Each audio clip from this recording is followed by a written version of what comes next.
Working at a mine is one of the hardest jobs in the world, especially when you have to go down a mine shaft. Insanely scary and long tunnels, very hot weather, very humid temperatures, and a lot more problems that make working down here extremely difficult. This is for moments when everything is going fine and there are no accidents at the job site. But working in an environment like this has its own types of accidents. You have to know that the country of Chile has the most amount of copper in the world, and you can find 4 of the biggest copper mines in the world in this country. One of the big copper mines in Chile is this one, called the San Jose Copper Mine.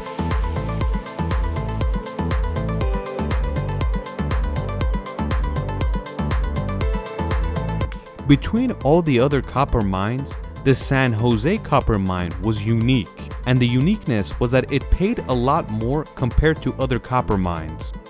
But why was that? Were the owners respectful people and wanted to pay their employees fairly? No, absolutely not. The reason for the higher pay is that a lot of the mine workers wouldn't dare entering this mine. So the only way to grab employees from other places was to offer more money, and the people that chose to work for this company only did it for a bigger paycheck. And they would basically say the risk is worth the reward. In the last century, this mine was known as the most dangerous mine in Chile, so it was hard to find people that were willing to enter this place. But either way, the paycheck would catch their eye and they wouldn't think about safety. On the other side, the company that was running this filthy operation would pay their employees more than the other mines, but they would cut corners, especially in the safety department. They would cut so many corners that in a span of 6 years, between 2004 to 2010, they received 42 different violation fines from the Chilean government, and it would have been a lot more if there were more inspections in this area. But it seems like they didn't care. They would pay the fine and continue to do the same thing. And it was because of the cutting corners that in the same 6 years, 8 people died working in this mine. And it all had to do from cutting corners in safety. The employees that worked in the San Jose mine had a nickname for them. The other miners would call them kamikazes, because if you work here, you're basically committing suicide. This story continues until we get to the 5th of August 2010. In this day, a man named Luis Orzua was the manager of 32 men, and they were supposed to go deep into the mine shaft to start working. The tunnel that would go down there seems extremely terrifying for people like us, but for these employees, it was like any other day. They work until noon, and Luis, which was the manager, called for lunch, and they told him to stop working so they can eat. When the miners are busy eating, and when the miners sit down and just began eating, they start hearing noise from up above. Noise like the mountain is falling down on top of them. There was always noise inside the mine shaft, but not something like this. Then all of a sudden, an insane amount of dust came from the other side of the tunnel and smashed towards them. But luckily, it wasn't powerful enough to hurt anybody. And after this dust storm, it gets quiet. But what just happened? A very big piece of rock was located on top of this shaft, and it had slowly came loose, and it eventually fell on top of the tunnel.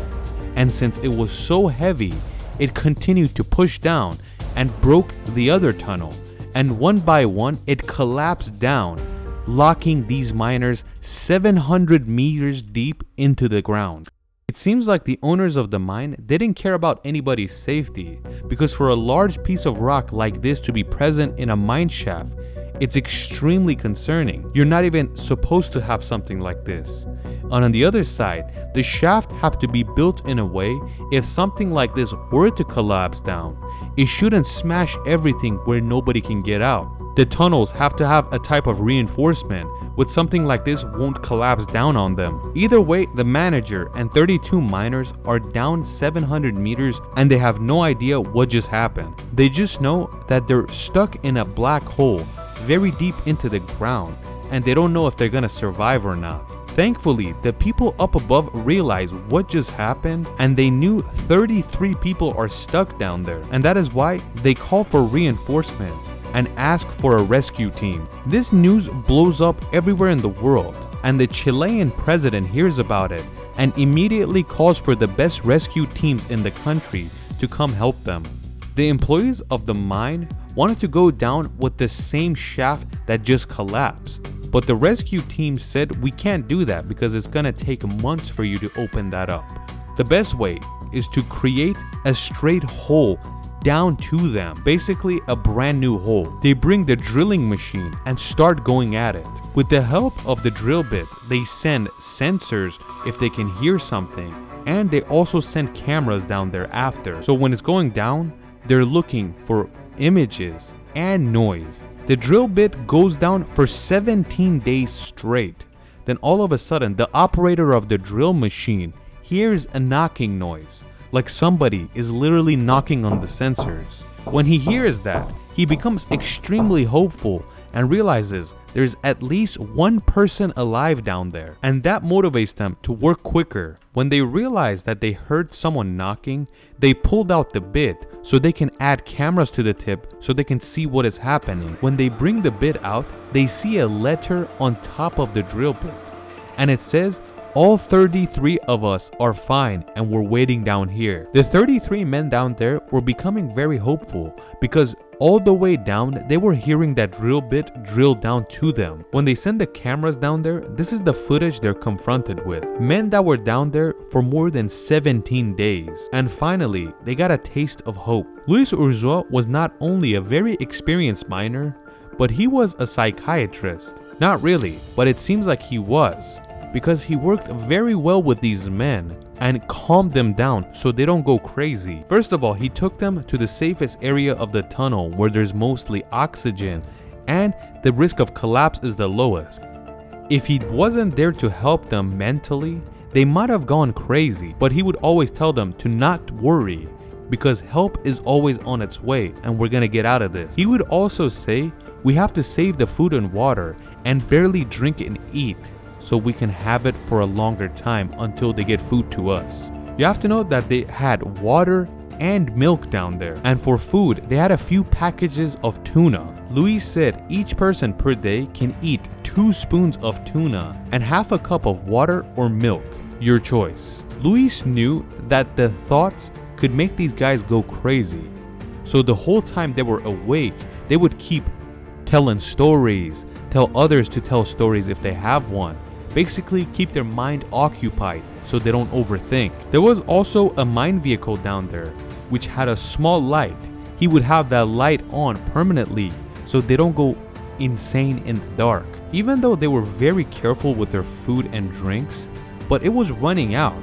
But the tunnel that they had dug was in a size where they could send food and drinks down there. So in this case, they were saved. This food and water gave them hope, and it also made them not thirsty and hungry anymore. After they got the nutrition and food they needed, they sent them things that could keep their thoughts occupied, like books, games, and flashlights. They would also constantly pump oxygen down there so they can breathe easier. The more hopeful they get down there, the people on top are losing hope, because the experts believe to get down there where their hole is big enough to bring a person up, it's gonna take 4 months, and them staying down there for 4 months could be deadly. They didn't know how to give this type of information to the men down there without making them freak out. This is when the Chilean government contacted NASA to come support these guys and talk to them about something like this, because NASA has a lot of experience in this.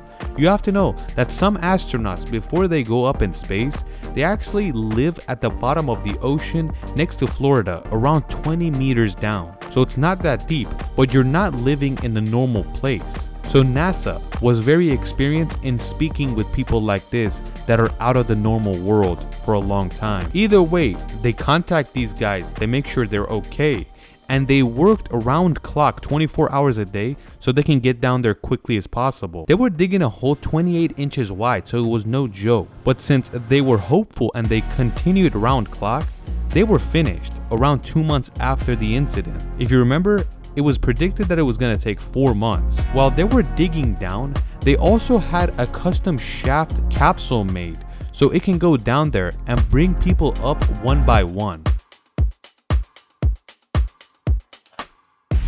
They go down and one by one they bring them up. But imagine how hard it's gonna be for the last person to get in this capsule, because they have to stay down here by themselves for hours until the capsule gets down. And of course, it was none other than Luis that volunteered to do this. When these 33 men were rescued from the bottom of the world, the news said that this was a nightmare that slowly made people hopeful for humanity.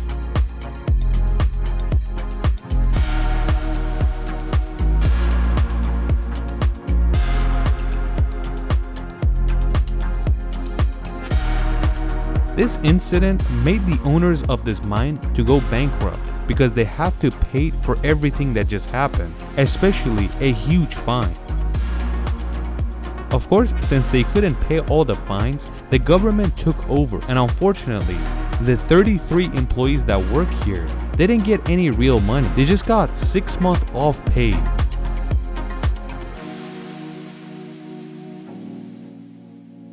The owners of this mine wanted to cut corners in terms of safety to pay their employees more, but it ended up them losing the entire mine.